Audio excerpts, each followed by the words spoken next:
Ra'iisul Wasaare ku-xigeenka xukuumadda Federaalka Soomaaliya Mahdi Maxamed Guuleed Khadar ayaa magaalada Sharm el-Sheikh ee dalka Masar uga qayb galay furitaanka madasha dhalinyarada adduunka oo soconaya December 14 ilaa 17 sanadka 2019. Madaxweynaha Masar Abdulfataax al-Siisi ayaa furay madasha sanadlaha ee dhalinyarada adduunka oo ah madashii saddexaad tan iyo markii la bilaabay sanadkii 2017.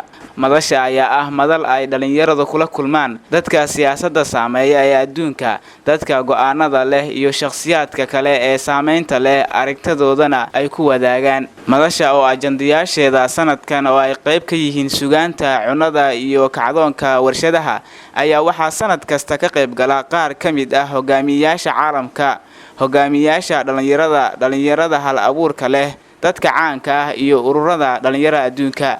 Ra'iisul Wasaare ku-xigeenka oo shirka ku matalaya dowladda Soomaaliya ayaa ka hor inta madasha aan la furin waxa uu la kulmay madaxweynaha dalka Masar Abdulfataax al-Siisi ahaana gudoomiyaha Midowga Afrika ee qaaradda Afrika.